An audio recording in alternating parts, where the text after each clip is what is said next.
Americans' taxpayer dollars.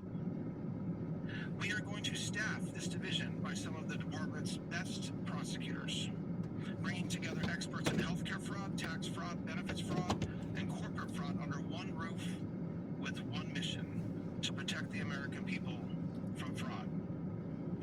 Every U.S. attorney, this means in pure numbers that there will be an additional 93 prosecutors in every district across the country devoted to the mission of combating fraud with the National Fraud Enforcement Division. To the attorneys and staff who join this new division, you will have the entire department's support as you work to protect the financial integrity of our entire government and the tax system that supports it. We will spare no resources in giving you the tools that you need to bring strong cases and do justice. The new division will bring together data and investigators from across the entire government so that you can track down even the most sophisticated fraudsters and hold them accountable. For example, today I am directing the department to establish the National Fraud Detention Center. This fraud detention center will be a permanent, prosecutor-led, multi-agency data analytics team working to ferret out the most harmful actors defrauding federal government programs. So to the fraudsters who seek to take advantage of our nation, let this be a warning. The department will investigate you, we will charge you with crimes, and we will ensure that you are punished for your actions. The American people deserve an end to the crisis of fraud, and there is no better prosecutor to lead this mission than newly appointed Assistant Attorney General Colin McDonald, who's standing to my left. In the words of President Trump, he is very smart, tough, and highly respected. Colin is a veteran prosecutor who has spent his entire career as an assistant United States attorney in the Southern District of California. During his time in the office of the Deputy Attorney General, he championed public safety and law enforcement, and I am confident that the National Fraud Enforcement Division and the entire department will benefit from his experience and his total commitment to justice. I expect there will be more to come in the next days and weeks from Colin and the Anti-Fraud Task Force, but I wanted to tell the American people today what this department is doing to comprehensively attack the fraud crisis in this country. Thank you. I'll take a few questions. I remember when I was a little kid, we moved to the city when I was about 12. So I was probably about 9, 10 years old. My dad had an old blue Chevy truck, old 2-wheel drive truck. And we found this fishing spot.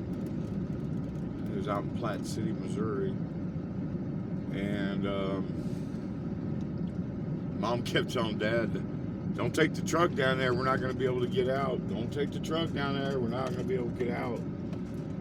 And it was like, you know how rivers are, they almost look like a big fish bowl, kind of.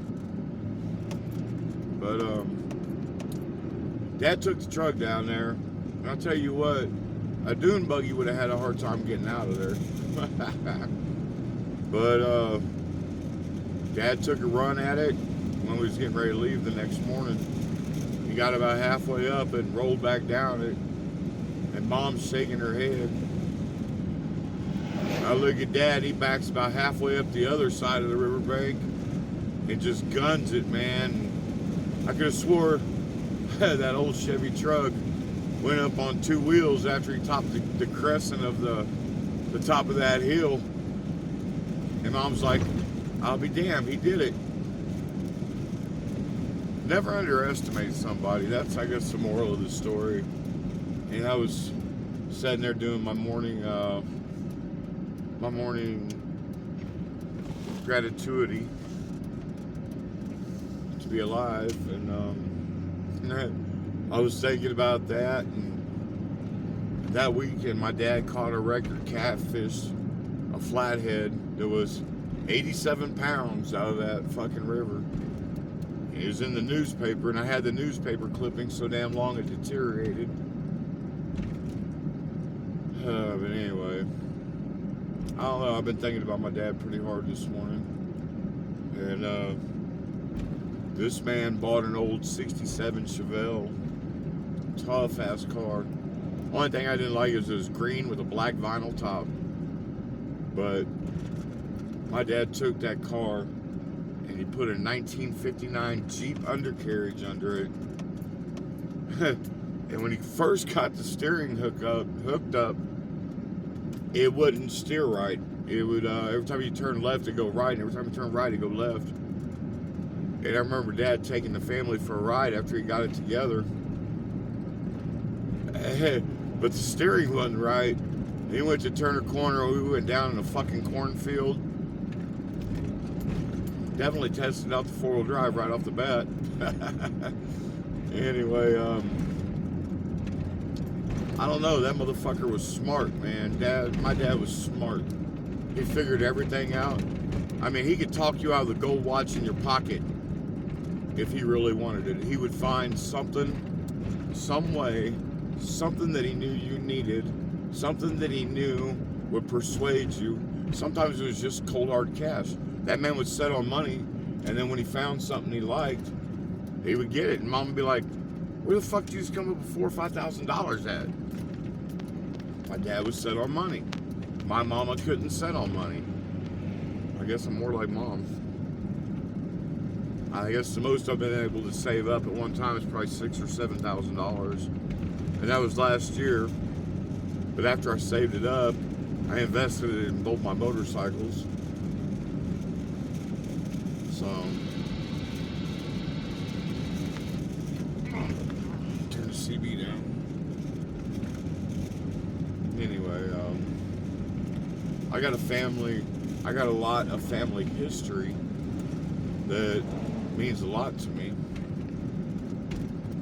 They did some things that a lot of people would be very impressed, you know. I got some stories I'm gonna tell, and they're mostly for my children, and I want to be clear about that. This whole channel is mostly for my children because I have 3 children out there. My first wife had a miscarriage, and my second wife had a miscarriage, so I have 2 unborn children out there, well, in heaven or wherever the hell they go. But I pray for them. The second baby I lost, she miscarried when she was 4.5 months pregnant, and she went to the bathroom and the baby came out and she started screaming bloody murder. And I went running in the bathroom like, what's going on? What's going on? And she handed me this baby that was still moving, umbilical cord still attached to it. I could see his fingernails. I could see his little dick, his little balls. I could see everything. And it was so sad. I sat there and held that baby while he died. And it really fucked me up. Because it was like, he died at 1 or 2 o'clock in the morning on December 8th. Well, my birthday's December 7th. So she miscarried the night of my birthday. And it was hard for me to keep it together when she's losing her mind.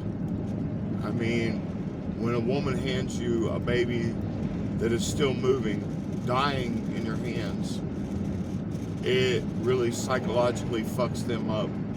That came out of her body and died right in front of her. I get it, I understand it, and I mean, it was all I could do to maintain my composure. Yeah, I cried a few times, maybe in silence or in privacy, but to lose my son like that really broke my heart. Motherfucker, dude. People are driving crazy. We're supposed to get 2 inches of snow tonight.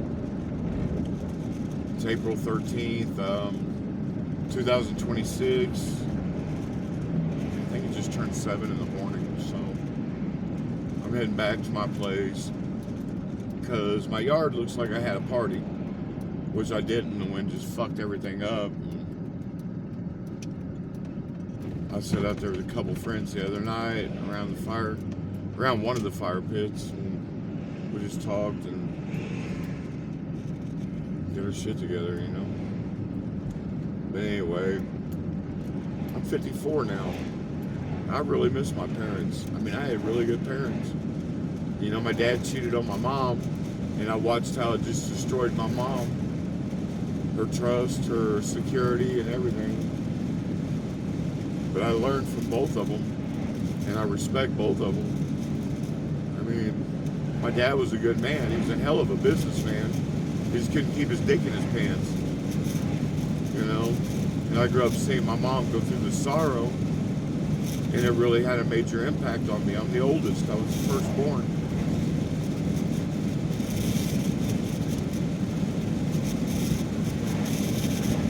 I don't know. Through the ups and downs and the round and rounds, when people love each other, they stay together forever. My mom and dad did till the day both of them died. My grandparents did till the day they died. My grandparents died 2 weeks apart. They loved each other so much that when one died, the other one mourned so hard they went too. That's love, man. That's a genuine love, man. That's not some fake ass love. That's no fronted love. That's not like these fake ass women out here nowadays. I don't know. I'm over it. I've seen so many games played by women. I've had a woman try to sell me her daughter. I mean, I've been through some crazy shit in my life. I don't even know if I want a woman in my life. I still got to buy my property this year and get a 4-wheel drive truck. So I got a lot of big plans going on. But don't need a woman fucking all that up for me. Maybe when I have everything the way I want it, maybe then I'll talk to a lady if they're around. And why bother, for real? The good ones are all married and settled down and been with their husbands years. Women my age that are free are either fucking whores, or they're not stable in a relationship, or they get bored in a relationship and they start fucking around. And then that's when they find out. That's what I'm saying. I just watched a thing on Houston, Texas, where 42,000 diseases erupted out of Houston, Texas over spring break. If you don't believe me, go check YouTube. Go on the internet. Just go to Google, man. Look it up. STD outbreak in Houston, Texas. Well, how many people went there for spring break? And there's a lot of motherfuckers coming home giving it to the people they love or say they love. Because if you love them, you're not going to fuck somebody else. That's all there is to it. If you're a whore, you might. Because a whore can love somebody and still sleep with a bunch of other people. Because her heart's with one person, but her pussy belongs to everybody. They just don't care. They don't give a fuck no more. I don't need that in my life. I hope all these bitches that act like that catch them STDs. I hope they fucking... I hope they suffer miserably. I hope their pussy burns every fucking day. I don't want it. I don't need it. I'm clean. I've been tested pretty recently, and I'm thankful. I'm thankful on the STDs. And if it means being celibate and whacking my dick once a week, then that's what I'll do. I don't need a fucking woman to take care of me.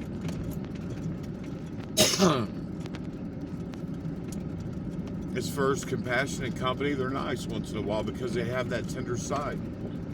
Other than that, man, fucking I do better on my own, away from them stupid bitches.